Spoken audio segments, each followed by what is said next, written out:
Hey,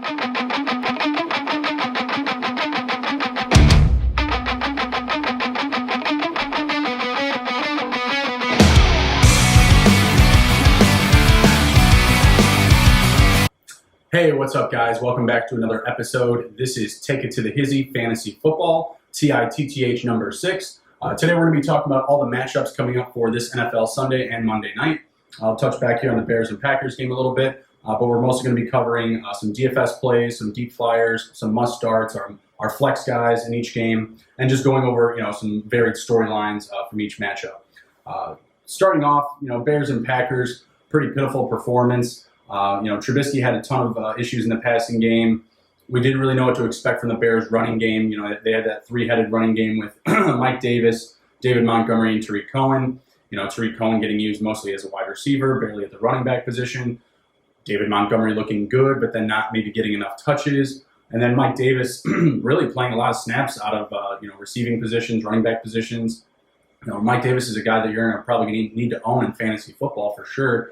If he's available and you're in need of some running backs, he's definitely the guy you want to go target because it looks like he's going to be using the offense and he's really going to be aggravating, Cohen and Montgomery owners going forward.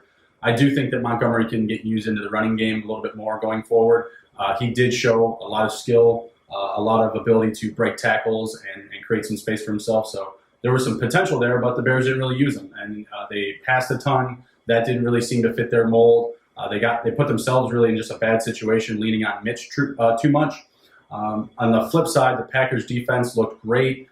They looked like out of this world in comparison to last year's performances that they had, bringing a lot of pressure on Mitch, making him uncomfortable, and really didn't allow him to get outside the pocket to make any plays. So kudos to them. Rodgers wasn't necessarily sharp, but he did just enough to get the offense rolling. Once they started working in some more play action, getting him rolling out of the pocket, giving him a little bit more time, that started to get the offense rolling, i.e. that big play from Marquez Valdes-Scantling. I think it was a 47-yard play down the field. Great setup by the offensive side of the Packers. Nice finish by MVS for sure. He beat Prince Makamura on the route. But things like that, that they got the offense rolling like that. They were kind of the first to the pass game. The passing game really wasn't there for a while. The Packers started to establish it, and they kind of took away some momentum from the Bears' offense, despite the Bears having opportunity on opportunity and on opportunity to close out the game, score a touchdown, and that's all they would have needed to close this one out, or at least tie it. I'm sorry, the Packers did get that field goal. So some guys that follow out of this game, Geronimo Allison didn't get a target, didn't get any touches. That's really disappointing, especially for myself. I preferred Allison over MVS. MVS clearly showed the other night that he is the favorable wide receiver in the Packers offense, behind Devontae Adams, who had a pretty disappointing game himself. You don't like seeing that first-round type of player going out there and only throwing up 4 catches. That's pretty disappointing. Jimmy Graham did score a touchdown. Was used a little bit early and often. I think he only had like 3 or 4 catches, but early on he was helping move the chains, keeping some drives alive on third down. And then, of course, he came down with a really kind of awkward touchdown. It didn't really seem like Jimmy Graham was being targeted on the play, but it was just an air ball that he had come down on under some poor defensive back play. That's really how I saw it. So, and then a deep flyer maybe to look at going forward is Trevor Davis. He looked good for the Packers in the wide receiver game. I think he was returning some kicks and punts as well. Looked very fast. Could be a player that they unleash going forward. Allison, not really too sure about his ceiling going forward. Obviously, he didn't get used a ton. I think he was there just under 50% snap count percentage. Some folks were saying he was the actual target on that Jimmy Graham touchdown. We'll see what we get out of him next week, but no one's going to be starting him. I think a lot of people are more comfortable now starting MVS going forward in either like a third wide receiver spot or a flex position. I think he showed enough, to stay in some lineups. So, pretty disappointing game regardless. 10-3, ouch. Played well to the under, of course, first half under for the game total score. So, not great to start the year. All of us were pretty hyped to come into that game and, be excited, see Aaron Rodgers do some scoring, seeing the running backs doing their thing. And it was just kind of meh, other than Allen Robinson kind of showing out. So that's it from the Thursday night game. Before I touch into these upcoming matchups, some things we want to touch on. Antonio Brown was cut today. Hilarious. Not really sure where he's going to land going forward, if he is going to find a new home in the NFL. I'm not really sure how the situation in Oakland will convolute something for him into his next opportunity, but it very well could. You know, the ownership in the NFL is a very tight-knit group, you know, kind of backroom organization. You know, if they don't want you in the league for some odd reason, you know, you may not be playing in the NFL for much longer. But I don't think that's the case with Antonio Brown. I think he's going to find a home somewhere else to go and play. If not, the Patriots aren't calling him right now, right? I'm not sure, but I think he does play again, but I'm not really sure how soon he gets onto another team. Obviously, nothing's going to happen by week one. He is out of your week one matchups. My condolences. The only shares I took of Antonio Brown were in best ball, and each time that I got him, I think I did take him twice. I took Tyrell Williams somewhere later in that draft. So, you know, that's really what you needed to do. You needed to shore up your Antonio Brown shares. Now that Antonio Brown's gone, Hunter Renfrow could be a thing. Tyrell Williams could be a thing. Obviously, Darren Waller, everyone's been talking him up. So there are options now in Oakland. Look out for those available shares on your waiver wire if you're hurting for some wide receiver action, or if maybe Waller just wasn't drafted. You know, if that is possible. There are people that are low on him. So definitely wanted to touch on that. And then you got Tyreek Hill and Julio Jones both signing extensions. Tyreek Hill, this kind of came out of nowhere. We did know that it was going on and off during the offseason, but because of his issues that were ongoing, no one was really sure when that was going to conclude and come to an end, or if they would even trade him or try to move him. Some people were talking like that during the offseason. But now you have Julio Jones with his contract too. He's locked up. No concerns about him not playing. I wasn't someone that was concerned about him missing time because of this, you know, contract issue, not getting his extension. Both sides were very close for a long time. It was just really timing, you know, getting the deal closed. So Julio Jones are good to go for Sunday. Tyreek Hill always was as well, but he did get a deal, so that's nice to see. Going into the first matchups, we have the Chiefs at the Jaguars. Over/under showing 51.5. Give me the over, guys. Give me the over in this game. I think the Chiefs do enough still on the road with all those weapons, with Patrick Mahomes at the helm. We've been hyping them up all offseason long. I don't see why they can't hit, you know, 24 to 27 points and either, you know, losing just at home against the Jaguars, who I think are going to play really good defense, or just barely beating them like a 27-26 type of game, or a 28-26 or something like that. I think they're going to go over. Obviously, those type of numbers are on the lower end, more conservative end of hitting the over. But I think that the Jaguars do show out. They will have somewhat of an advantage in the run game. They have a very good offensive line with Leonard Fournette, power runner behind them that they're going to be looking to feed.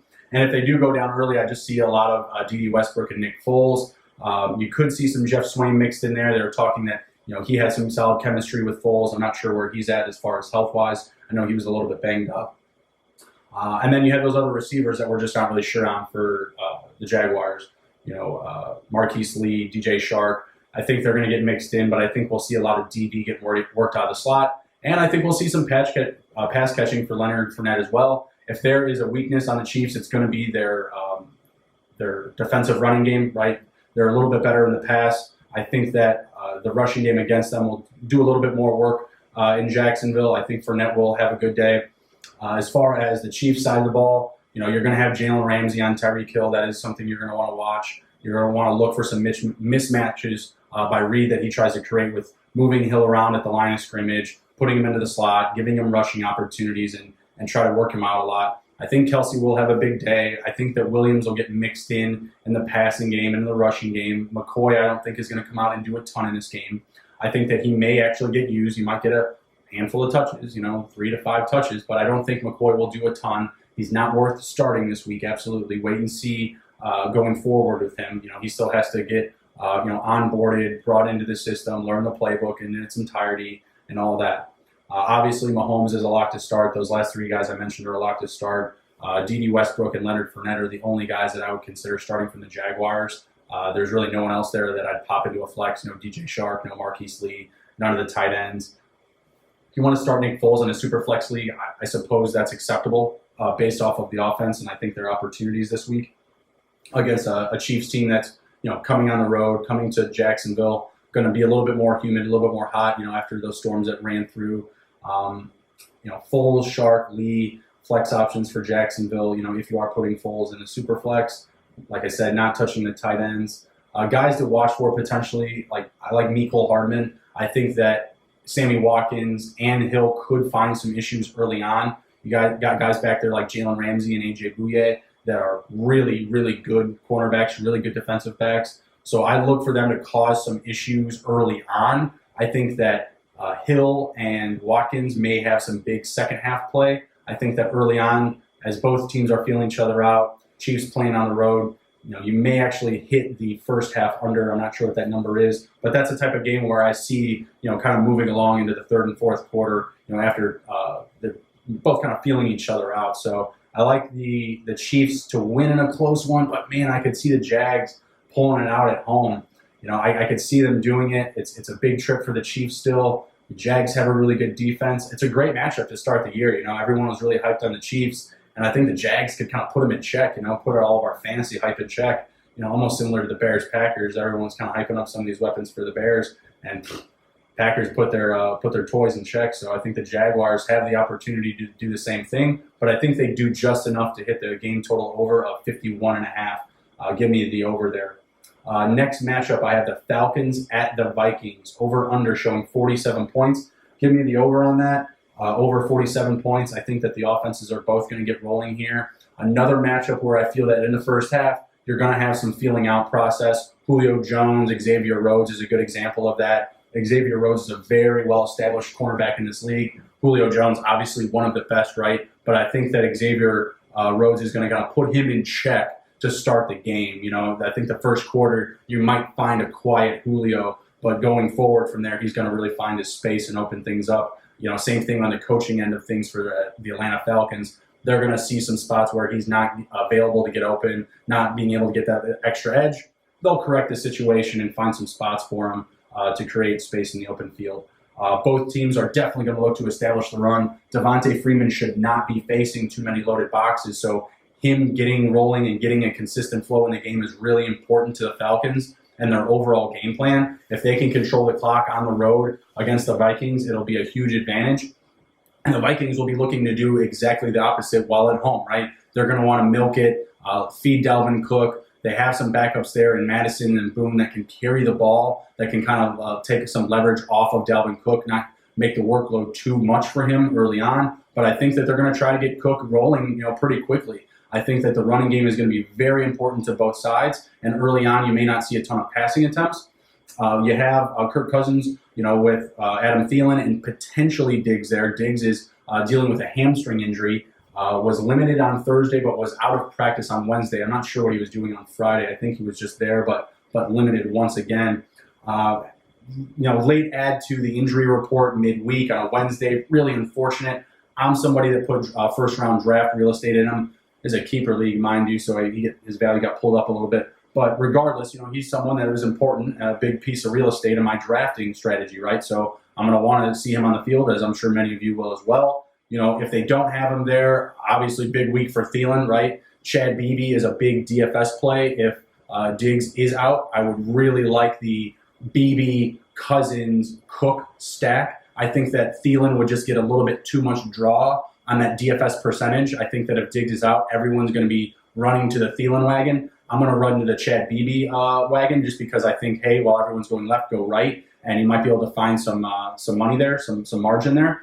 So I like that stack if Diggs is out. If Diggs is in, give me Thielen and Cook and Cousins as a stack in that game. I like, as a Falcons stack, I like a Ryan, Freeman, and Julio, right? If they're hitting, if they're going off, then the running game is going to be there, the passing game is going to be there, and of course you're going to want the quarterback in that mix. So the must-starts would be Matt Ryan, Julio, Freeman, Thielen. Cooks, I think, is a must-start Diggs is a must-start if he's there. If he's there, I think you need to start him because I saw him working out on Thursday, even when he was limited on Wednesday. He seemed like he can move, he can be mobile. He might just get a workload check, but I still like him to get some targets in the red zone and be put into the offensive game plan if he's on the field. And then Dalvin Cook was also a must start as well. Flex guys that you're considering: Ridley, Hooper, Rudolph potentially. The tight ends are not really in a flex spot, but who are you going to start between the two? I think that's actually a good question. If you had Hooper and Rudolph on your team, I would go Hooper. Those guys are kind of similar spots in tight end rankings. And then Cousins, I don't think you're going to start him in a standalone league, in a one quarterback league, but I think he's a super strong start for your second guy in a super flex league. I just think that the perception is that Dalvin Cook will come in, get a lot of work, and steal some red zone touches or opportunities for Cousins because they'll play it safe. They're at home. They don't need to do too much. They're going to play the game deep into the fourth quarter. I think the Vikings will win in a nail biter, having that extra home edge.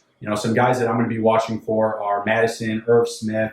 The splits from the running backs for the Falcons between Freeman and Ito Smith. And then I want to see how Ridley is going to be used. Everyone's got a lot of excitement around Ridley about his potential in the offense. 66 catches last year, 10 touchdowns. The numbers really don't add up for the volume that you're getting in the passing game for the touchdowns that you're actually receiving. So obviously a big target in the red zone, a guy that can be used as a weapon in close when the space is getting tightened up. So I want to see how he gets used. I would like to see his volume go up for his sake. When you're getting on the field that often, you like to get more looks in that. But you have Mohamed Sanu there. You have a guy like Hardy there, Hooper in the tight end, these running backs, and then, of course, Julio Jones. So there's a lot of mouths to feed. I want to see how they're going to use Ridley in the offense going forward. And I think this week, with a good matchup against a good defense like the Vikings, is a good telltale sign for what we can expect for him going forward. Like I said, 47 points for the over-under. Give me the over in this one. I can easily see a 20, 28, 27, 28, 24 type of game where we're getting into some bigger numbers here. I like the over on the 47 for the Falcons at the Vikings. Rams at the Panthers, over-under showing 50. Give me the over. People are kind of trying to slow down the Rams hype train. They're going from LA all the way to Carolina, West Coast to East Coast, timing differences, fatigue, first game of the season, don't have the reps with the full offense. I get it. I understand that. But the Sean McVay effect, that's what I'm playing into here. I really like Sean McVay. I think he's going to have his team ready and prepared. When I look at this guy, that's really all I see is he's just, the lights are always on, everything's rolling. I'm going to buy into his game plan that his offense just doesn't get put away this week because they're going on the road, they're going to the East Coast. It's the first game of the year. It's not like this game is happening, week 8 or week 9, and all the guys are tired and they've been traveling for a couple of weeks. No, this is the first game of the season. I think the Rams are going to come in, do just enough to actually either play an upset dog win or score enough of points just to hit the over. I can easily see the Rams still scoring 24 to 26 points on the road in Carolina. But at the same time, I really like the Carolina Panthers this year. I really like Cam Newton. He's not on the injury report despite the mid-foot sprain or mid-calf sprain, whatever it was that he was dealing with just at the end of camp. So that's promising to see. Really like the aggressive play with the fast wide receivers. You have a guy with CMC that can catch a ton of balls out of the backfield and create a lot of mismatches in the intermediate routes against the linebackers and the defensive backs just based off of his playmaking ability, his speed, his size, and just how he leverages all of that into his game. The running game is going to be really important for the Panthers, and the passing game is going to be really important for the Rams. I think that Goff is going to have to come out, and he's going to have to play really aggressive with his receivers against this Panthers team. I think that their strength on the defensive side of the ball for the Panthers is going to be in the run game. They're going to be able to stop some running for CMC, but they're going to probably hit CMC on the outside for some outside zones or some just pass catching out and into the flat. So I think that both teams, I think this is going to be a high-scoring game. I think that both teams are going to get rolling. I think that both teams have the coaching staffs that keep them prepared for a week 1 matchup like this. The Panthers have a ton of playmakers in Curtis Samuel, DJ Moore, CMC. They got Greg Olsen back, who's very familiar with the offense, very familiar playing with Cam Newton. You got Cam Newton, who's healthy and ready to go. I've been talking him up all offseason, all preseason about how great his deep ball looks, how great he looks inside the pocket. Last year, he took a huge step forward from his previous years, while he was always averaging 50 to 55, 57% on a high end passing completion. Last year, he was nearly hitting 70% most weeks. I believe his season average was 67%. That's a huge increase for a quarterback, well into it was 4th or 5th year into the league. I think it's even more than that. I think I'm mistaken on his years in. But regardless, he took a big jump last year. I'm hoping he keeps that same momentum. I'm betting that he maintains that type of passing completion or even takes a step forward. I think it's going to be a really fun game. The must starts for sure are Goff, Gurley, all the wide receivers, Cooks, Woods, Cup. And then from the Panthers, I'm looking at Cam and CMC. I'm not going to say that, Samuel and DJ Moore are must starts at the wide receiver position. I think they're very, very strong flex plays. But if you're talking like, you have 2 wide receivers for your fantasy team as starters and that's it, and then you go into the flex, I'm not sure you want Samuel or Moore in those spots unless, you're really playing into some other level of depth. For example, I have Samuel in a league where he's my second wide receiver, and I can only start 2 wide receivers, locked in at that position. But I have 4 running backs. So, if you can kind of cut up that depth a little bit, my 2 flex spots plus 2 running backs, that makes the 4. If you can kind of cut up that depth like that, or put yourself in a situation, with like 2 stud tight ends or something like that, like a Kelsey and Ertz, or, if you want to pair even these wide receivers in your flexes with 2 high-end receivers like a Julio and a Hill or something like that, I just don't see them starting as, your top guys or even your third guy because the volume may not be there. CMC is still the guy in the offense that's going to get, the most looks and the most touches, and you could see Cam steal some touches in the red zone as well. Some deep flyers, you got Josh Reynolds. I like Tyler Higbee. I like Everett and Olsen. In DFS, I'm not sure any of those guys are anyone you want to fire up. In some deeper leagues, you might be starting them, but they're really not starters at the tight end position yet for me. Olsen is probably the top option there. Everett doesn't get the volume. Higbee doesn't get the volume. They kind of eat at each other. So they're just kind of, flex plays at best, if you're in some deeper leagues, 14-team, 16-team, where you have 2 or 3 flexes or something like that. They're not top options this week. I think Carolina can win in a high-tempo game. Give me 28-24 Carolina. All right, Titans going on the road at the Browns. We got an over-under of 45 points. Give me the under in this game. I think it's going to be more of a defensive chess match. OBJ's come out, said he's got some hip issues. He's hurt. If Landry's the only top guy there, that's burning for the wide receivers, I'm not really sure that it's going to be a high-scoring game if OBJ isn't blowing off the top. I've said in the past, if Landry is, getting the defensive target as a wide receiver 1, if there isn't another guy there to kind of shield him, that can cause some issues for the Browns offense. I do see both teams trying to establish the run early and often. I think that keeps the score down as well, as both teams attempt to eat up the clock and lock the other offense off the field. I like a lot of guys in these matchups, or in this matchup. I'm sorry. Corey Davis, Derrick Henry, Deion Lewis for the Titans, Baker, OBJ if he's a go, Landry, Chubb, and Njoku. So there's a lot of players that I like in this game. We just may not see a ton of scoring. We may not see a ton of touchdowns. I like some of these deeper guys too, Humphreys, A.J. Brown, Higgins, but I think they're fadeable this week going in. I think that they're just some DFS plays, especially Humphreys. If you believe like I do that neither offense will really get going quickly, I think Humphreys and A.J. Brown could get included early on. Higgins will be a top option if OBJ is out. I think he's going to be a very strong DFS play if OBJ is off the field this week. Mariota play has been questionable. Browns have the edge in the overall weapon, so I like the Browns here at home. Give me a close game, like a 23-17, 20-18, something like that. I think it's going to be a closer game, but I think the Browns can still score a couple of touchdowns. Not really sure if the Titans really get going early and often in this game. I think the Browns just have a much stronger edge defensively, so take the under in that game. Okay, next we have the Bills at the Jets, over under 40 points. Give me the over. I think that this game is laying too low of an over-under number at 40. I think both offenses can do just enough to get over that number for sure. I can see why people would lay such a number so low. When you're looking at sophomore quarterbacks, Darnold, Allen coming in up against really tough defenses. But I think they both have enough weapons around them to get the job done. You have Lev Bell there, you have Robbie Anderson, Jamison Crowder there for Darnold. And then Allen, you have John Brown, 2 pretty good running backs in Devin Singletary and Hall of Famer and Frank Gore. And then I think TJ Yeldon will get mixed into the bunch as well. A lot of hype around Cole Beasley for sure. Some people have been kind of favoriting Robert Foster. I'm not a big buyer, but the Bills believe that they have the guys there that can, they have around Allen to help him to move the ball. Allen wasn't a very accurate quarterback last year, but he made up for it with his legs.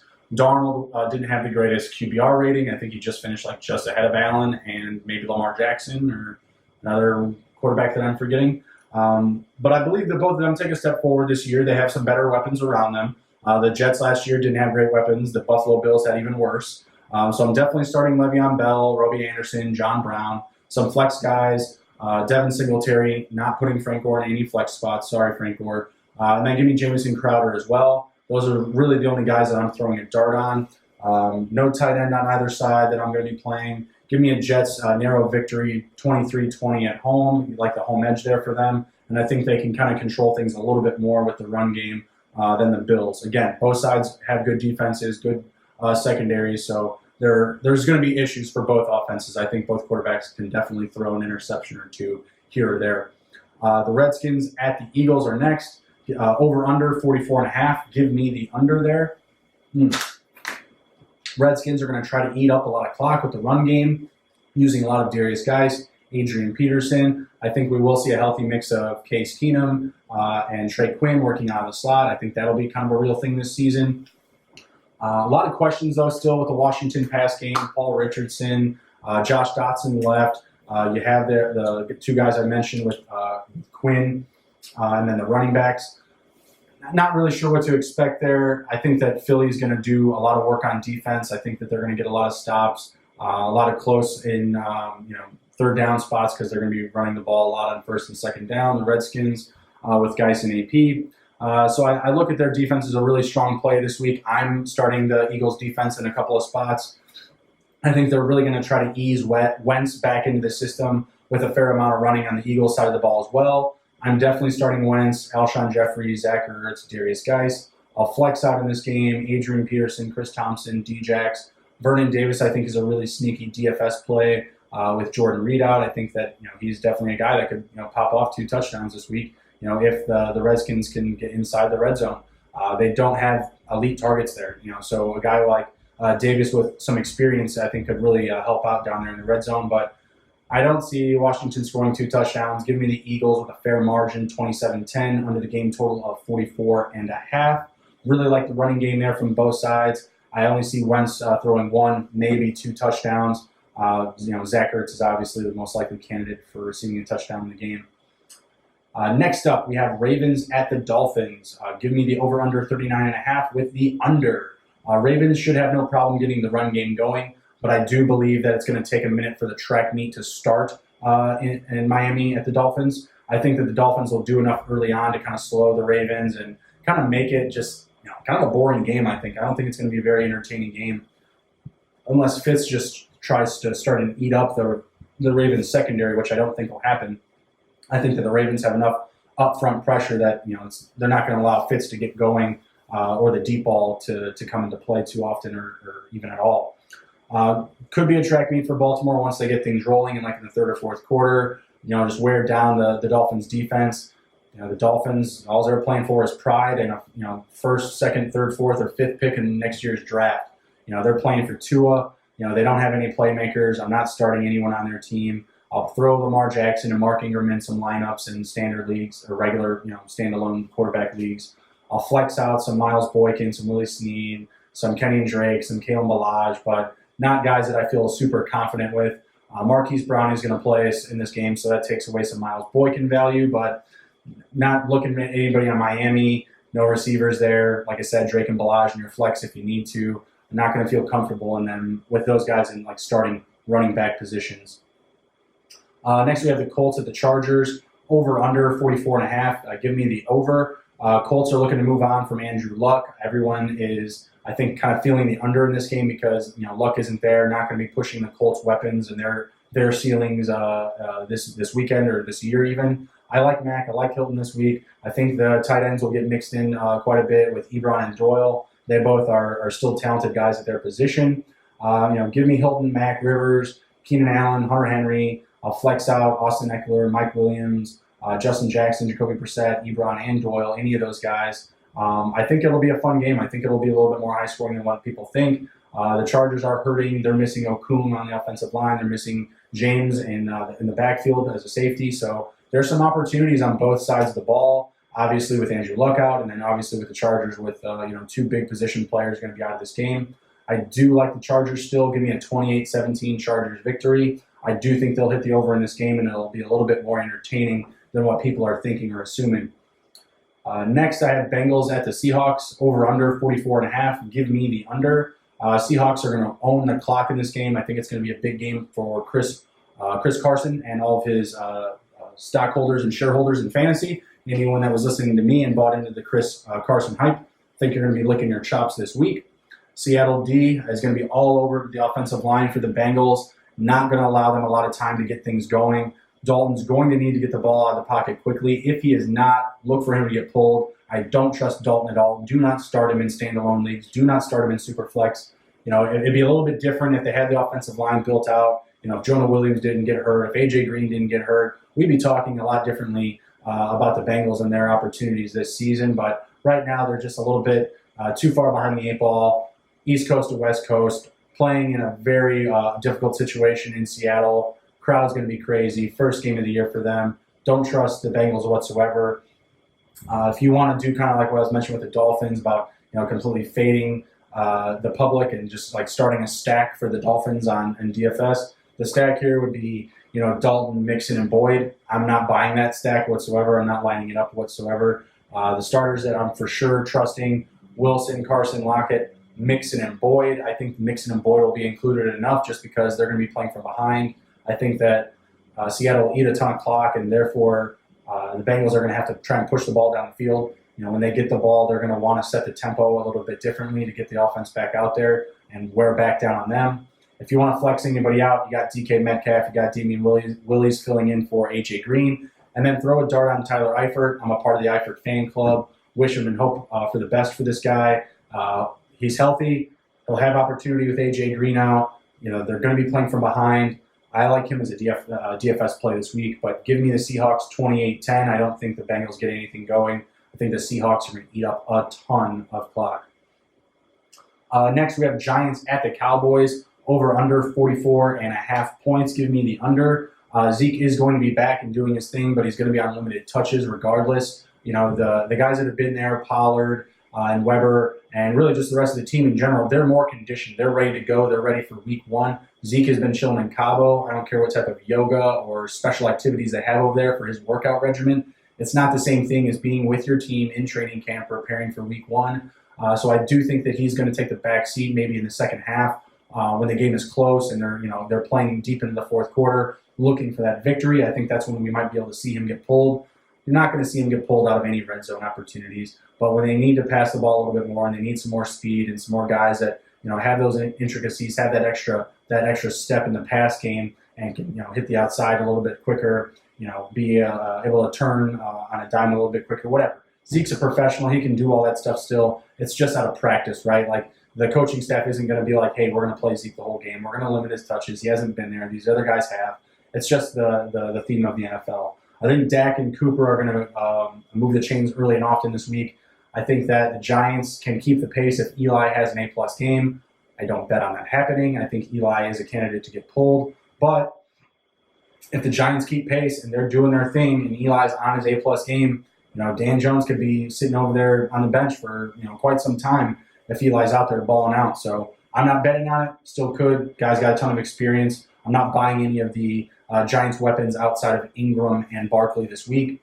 The Cowboys do have an advantage from their defense, so that's a big reason why I would lean more towards the Cowboys, of course, also them being at home.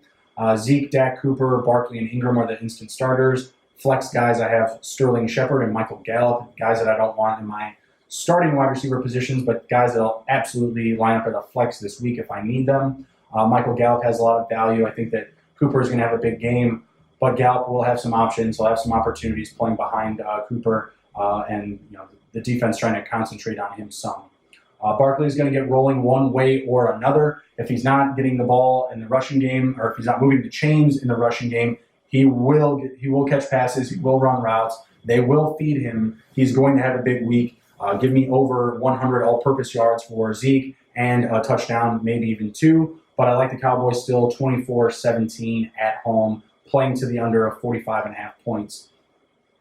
Next up, we have the 49ers at the Bucks, over under 51 points. Give me the under. I think that both quarterbacks are going to make mistakes in this game. I think that Winston will have a little bit more of an edge because he's playing at home, not going on the road from coast to coast like Garoppolo is. Garoppolo is a guy that I think could get pulled this week. If you drafted him as your first quarterback, this may be the only week that you can play him, because if he starts making numerous mistakes, they have a guy that they believe in Nick Mullins. He came in, and he was a big part of what they did at the end of last year. George Kittle broke a tight end receiving record because they had a guy there, Nick Mullins, that could get him the ball. So they believe in him enough to move the chains. He is the backup there. I think we could see a Nick Mullins sighting if Jimmy Garoppolo doesn't get it done. I'm rooting for you, Jimmy. I really am. I'm an Eastern Illinois grad, alum, whatever you want to call it. Saw him play there.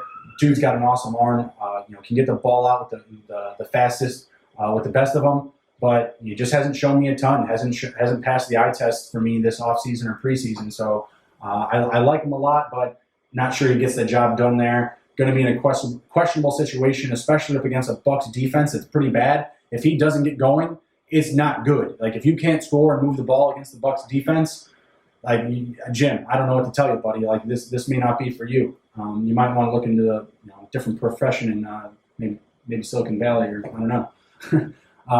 Bucs need someone to get the running back group rolling. I think it's going to be Agun Bawale. I'm not betting enough on him to put him in any starting lineups this week, but I do believe in him, and I think he's going to be the running back that shows out. Ronald Jones can't pass protect. Peyton Barber can't get running in the pass catching game. I think Agun Bawale can do enough of each thing that's going to earn him more playing time, and I think that's this week. Excuse me, someone's knocking on the door. Amazon package. Sorry about that. So yeah, the Bucs are going to get Agun Bawale rolling. I just think that with his touches, he'll earn more and more time. Instant starters for the game, I got Winston, Evans, Godwin, Breida, Goodwin, Howard, and Kittle. A lot of players that we're going to be rolling into the fantasy lineups this week from this matchup, so it's going to be an important game. But I think that they're going to underwhelm us a little bit. We're going to be trying to finish off some drives and some red zones, and Winston or Garoppolo is going to, throw an interception or fumble a ball or something like that. I think we might be disappointed. So give me the under in this game, under 51 points. I like a 26-20 victory from either side, but give me the Bucs at home. I think they're going to have a little bit more opportunity despite their poor play at defense. Lions at Cardinals.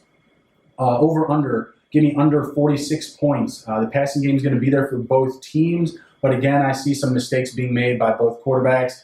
I think we could see a Stafford interception. I think Kyler Murray's going to go like 2 for 1 in this game, maybe 200 yards or just under. The Detroit Lions defense is pretty sneaky, but I like the top guys to get some work done. David Johnson, Fitzgerald, Kerryon, Galladay, all those guys I like to get some work done in this game. David Johnson, I think, stays out of the end zone this week, but does do enough to provide you with a steady stat line in fantasy in the pass catching game. I think they're going to be doing a lot of passing to the running back position.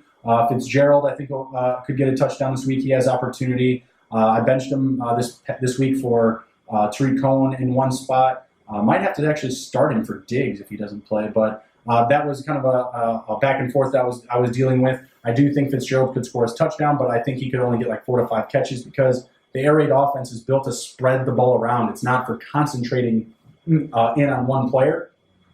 But I do think that he'll have a good game regardless. Kerryon, I think, will get the ball rolling for Detroit. If they can, keep the clock rolling with the run game, I think that the Lions can easily play an upset on the road because the Cardinals' defense is really not that impressive, especially up front. So I like Kerryon to get the chains moving, keep the clock rolling, drain some time for the Lions, and keep the offense for the air raid Arizona Cardinals on the bench, on the sideline.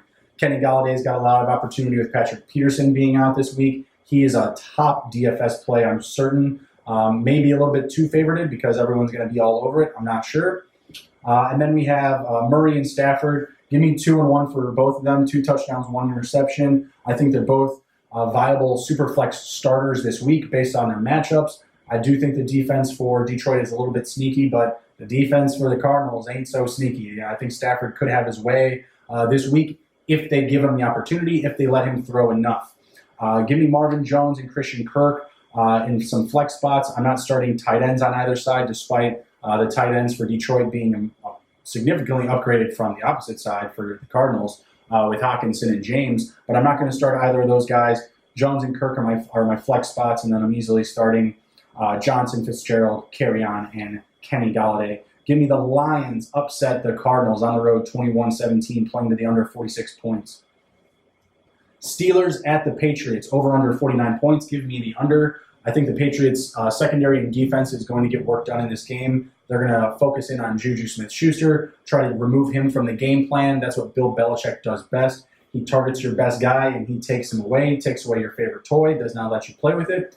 I do think the Patriots are going to eat up a lot of clock with their run game, short passing plays. That's been a theme of theirs for forever, and they have the fresh legs to do it. Sony Michel, James White, Damian Harris, Rex Burkhead, the list goes on and on.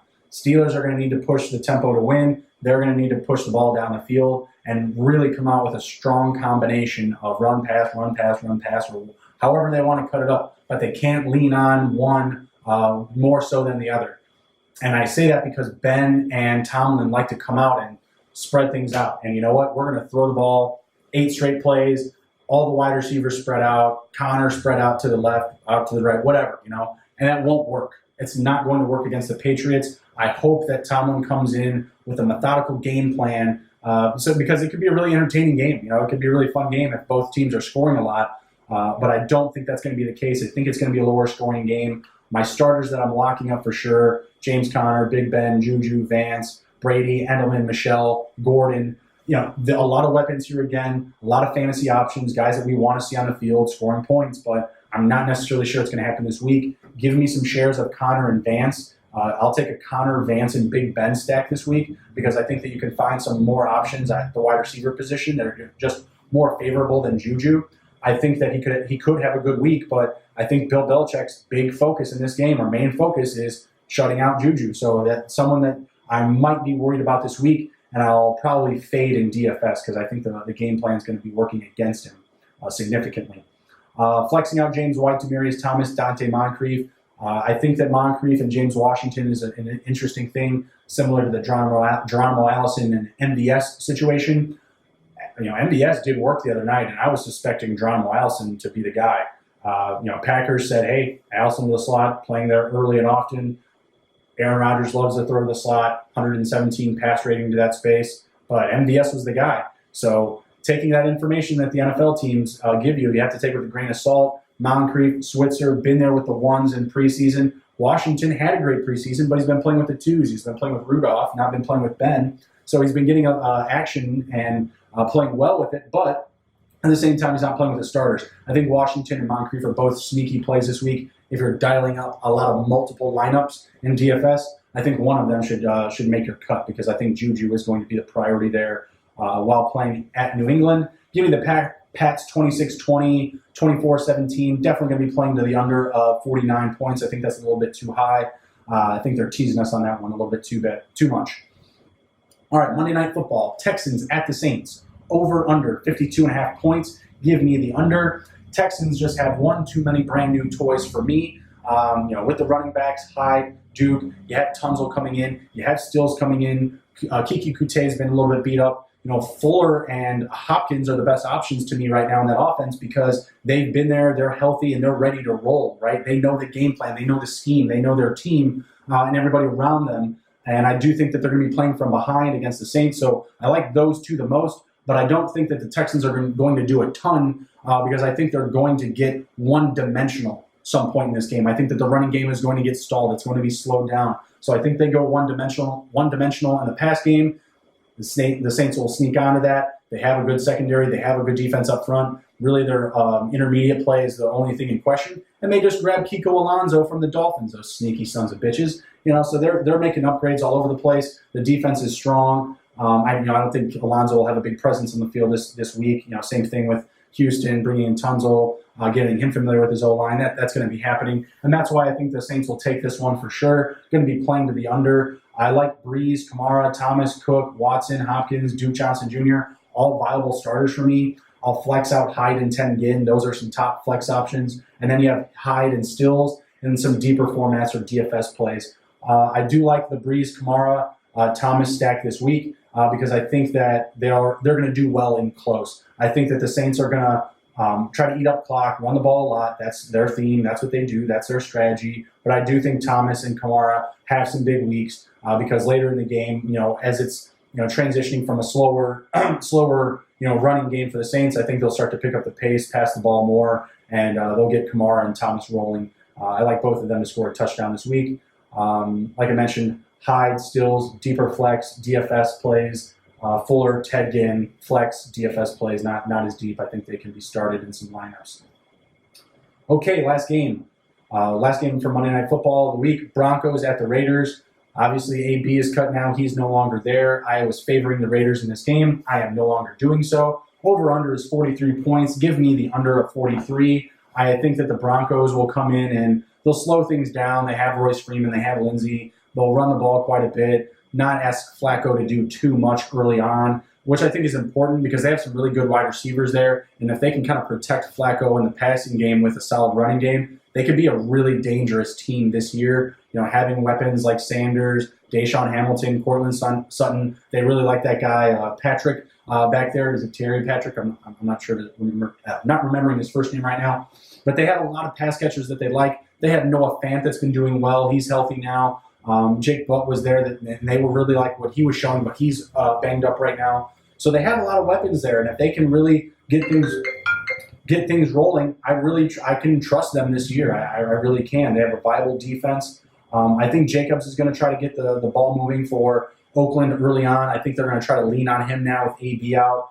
Brown not being in the game, that sucks. I'm not going to help out Tyrell's values. It helps Renfro's value in the sense that he's, of value now, right? He actually has some value. Darren Waller now has some value. But the Denver defense is going to be the X factor in this game. If they show up like I think they will, it'll be a low-scoring game, and we're definitely going to hit that under 43. Both quarterbacks are going to throw interceptions in this game. I don't trust either one of them as far as standalone quarterback league. I'll throw Flacco and Carr in a super flex just because they are guys I think that can throw like a 2-touchdown, maybe an interception game. But I think the running game is more of the focus on both sides of the ball, especially for the Raiders now after losing Brown. They're going to want to own the clock. That's going to be a thing for them now because they don't have that weapon that can just, be that allows them to be super aggressive and take liberties and take shots down the field. They don't have that anymore. They have Tyrell Williams, but he's not the same type of player. He just has the speed and the over-top ability. He doesn't have the playmaking ability of Brown, just on a different level. So my starters, Lindsey, Sanders, Jacobs, and Brown for sure. I'm flexing out Royce Freeman, Cortland Sutton, Hamilton, Waller, and Williams, Flacco and Carr if you want to dial up in super flex. Not really sure what to expect between these wide receivers for the the Broncos, Sanders, Sutton, and Hamilton. I would assume that Sanders gets the most work, but I could still see them limiting his snap count, Like, he's still coming back from an aggressive ACL injury. He's looked great. He looks strong. He's making all the cuts, but I could still see them limiting him, especially if they're winning and it's kind of a slower game and they're ahead. So give me the Broncos 21-16. I had the Raiders almost exactly the same, like 21-14, 21-16, almost in the same spot. But I got to like the Broncos now with Brown being out and not having that ability to be aggressive and take shots downfield for Oakland. They're going to need to play a little bit more conservatively, and I don't think they were banking on that this week. I think they were looking to really come out and push the ball down the field and hype up their offense even more. But yeah, that's it, guys. This is today's episode. That last one there, give me the Raiders the Broncos, under the 43 with a win on the road at the Raiders. Really excited about the kickoff for NFL Sunday tomorrow. I was super excited about the Bears and the Packers, but they just stuck a knife in a tire for me. Really sucked.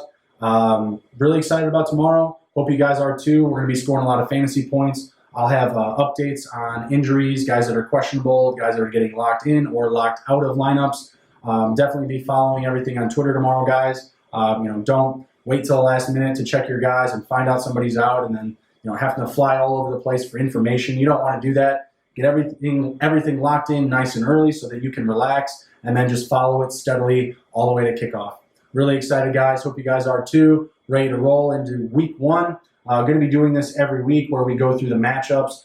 Midweek, I'll probably have some breakdowns of some guys that are opportunities or some updates on ads, sit and starts. But for right now, we'll just be rolling through the matchups, breaking everybody down, who we like, who we don't like, and picking some overs and unders. If I can, I'll start to do the overs and unders on weekly yards, touchdowns, catches, and things like that. Information wasn't available enough or soon enough for today's episode, so I apologize about that. But again, I thank you for coming, visiting with me, riding with me, listening to me, filling your head with my voice and all my tips and pointers. I'll see you next time. Thanks for stopping by. See you.